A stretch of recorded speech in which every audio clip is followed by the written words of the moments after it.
नमस्ते दोस्तों, स्वागत है आपका हमारे यूट्यूब चैनल फोर के एकेडमी में। आज हम सीखेंगे प्राकृत संख्या, पूर्ण संख्या, सम संख्या, विषम संख्या और बहुत सारी संख्याओं के, इस प्रकार की संख्याओं के जो आपको अधिकतर कंपटीशन एग्जाम में कई बहुत सी जगह देखने को मिलती हैं। उन संख्याओं की पहचान कैसे की जा सकती है, तो कुछ ट्रिक है, कुछ नियम के बारे में जानकारी पता करके अपन आसानी से उन संख्याओं का पता लगा सकते हैं। तो सबसे पहले आती है प्राकृत संख्या।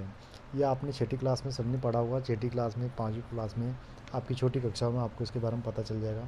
प्राकृत संख्या वो सभी संख्याएं जो गिनती की संख्या होती है, जैसे 1 2 3 4 5 6 7 8 9 10, जो अनंत तक चली जाती है, वो प्राकृत संख्या कहलाती है। और पूर्ण संख्या यानी कि आपकी वो संख्या जिसमें आप प्राकृत संख्या में आगे जीरो और जोड़ लीजिए, वो आपकी पूर्ण संख्या मिल जाएगी, यानी कि ओल नंबर मिल जाएगा आपको। सम संख्या तीसरे नंबर पर आती है आपकी सम संख्या। सम संख्या वो संख्या यानी कि जिसे अपन इवन नंबर कहते हैं, जो 2 से भाज्य होती है, जिसमें 2 का पूरा पूरा भाग चला जाता है, वो सम संख्या कहलाती है, नहीं इवन नंबर कहलाते। और इसके बाद आती है विषम संख्या। विषम संख्या वो संख्या होती है यानी कि ऑड नंबर, जो 2 से विभाज्य नहीं होती है, जिसमें 2 का पूरा पूरा भाग नहीं जाता है, जैसे 3 5 7, यानी कि इनके बीच में एक एक संख्या छोड़ दीजिए आप, सम संख्या, वो आपको विषम संख्या प्राप्त हो जाएगी। इसके बाद अगली संख्या आती है भाज्य संख्या। भाज्य संख्या वो संख्या होती है जो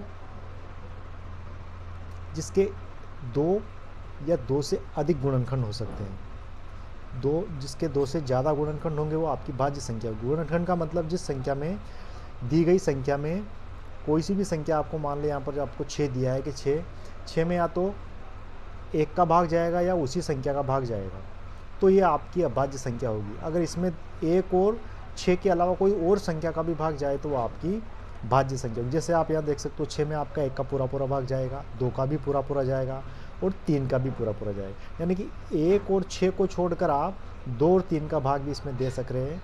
अतः कहने का मतलब आपकी 6 भाज्य संख्या है। अब यहाँ बात आती है 9 की। 9 आपकी, जैसे आप कहोगे कि यहाँ क्रम से चल रहा था, 4 के बाद 6, 6 के बाद 8, 8 के बाद आपके 10 आने थे, जो कि आपके यहाँ जैसे विषम संख्या में आए थे, सम संख्या में आए। तो 9 क्या है? 9 आपकी संख्या तो आपकी विषम है, लेकिन भाज्य संख्या में इसे हम भाज्य संख्या कहेंगे। क्यों कहेंगे? क्योंकि 9 के आप देखोगे तो 9 के गुणनखंड 2 के अलावा 1 और 9 के अलावा तीसरा गुणनखंड भी उसका 3, इसलिए 9 आपकी भाज्य संख्या होगी। ठीक है। इसके बाद आती है अभाज्य संख्या। अभाज्य संख्या वो संख्या होगी जिसके गुणनखंड सिर्फ 2 ही होंगे, वो आपकी अभाज्य संख्या होगी। जैसे यहाँ पर आप देख सकते हो 2 3 5 7 और 11, ये आपकी सभी अभाज्य संख्या है। इसके बाद आगे क्या आएगी? 11 के बाद आप बता सकते हो कि 13 आएंगे। 13 के बाद आपके 15 नहीं आएंगे, क्योंकि 15 के आपके गुणनखंड 1 और 15 के अलावा आपके 5 है। 5 का भाग 15 में आप पूरा पूरा देखो, यानी कि इसके 3 गुणनखंड होंगे। 15 के बाद आपकी आ जाएगी, 15 आपकी भाज्य संख्या है ना, तो 15 आपकी नहीं आएगी। 15 के 13 के बाद आपकी डायरेक्ट यहाँ आएगी 17। क्या आएगी? 17, क्योंकि 14 15 16 आपके गुणनखंड में आते हैं, 17 आपकी अभाज्य संख्या आएगी। ठीक है। इसके बाद क्रम से आप बता सकते हो कि कौन कौन सी संख्या आपकी अभाज्य संख्या है। इसके बाद 2 और संख्या है जिनके अपन बारे में चर्चा करेंगे। वो 2 संख्या आपकी परिमेय संख्या और अपरिमेय संख्या। तो परिमेय संख्या के बारे में आप सभी ने पढ़ा होगा कि जो बटे वाली संख्या होती है वो सभी परिमेय संख्या होती है। कहने का मतलब जो आपकी संख्या, आप समझ सकते हो कि जैसे आपकी प्राकृत संख्या, पूर्ण संख्या, सम संख्या, विषम संख्या, भाज्य अभाज्य, सारी संख्या आपकी परिमेय संख्या के अंतर्गत आती है। ठीक है। इसके बाद आती है कि आपकी अपरिमेय संख्या। तो अपरिमेय संख्या में क्या होता है? ऐसी संख्याएं जो रूट से बाहर नहीं निकल सकती।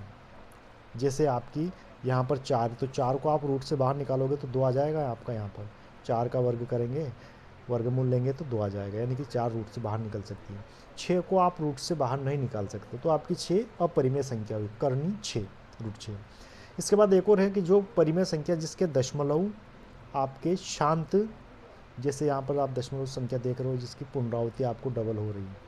जब हम किसी भी संख्या का किसी भी संख्या में भाग देते हैं तो दशमलव की आप पुनरावृत्ति बहुत लंबे समय के बाद होती है, तो वो अपरिमेय संख्या कहलाती है। जैसे आपका एक उदाहरण है ऊपर वाला 1.666, अगर आप 2 में 3 का भाग दोगे तो आपको ये संख्या मिलेगी, तो ये आपकी परिमेय संख्या कहलाएगी। ये आपकी क्या कहलाएगी? परिमेय संख्या। और ये जो आपकी संख्या है ये अपरिमेय कहलाई, क्योंकि इनके अंक दशमलव के बाद अंकों की पुनरावृत्ति नहीं हो रही है। होगी तो बहुत बहुत ज़्यादा अंकों के बाद होगी, तो ये आपकी अपरिमेय संख्या कहलाएगी। ठीक है, अगर आपको वीडियो पसंद आए तो इसे लाइक करें, चैनल को सब्सक्राइब करें, शेयर करें। Thank you.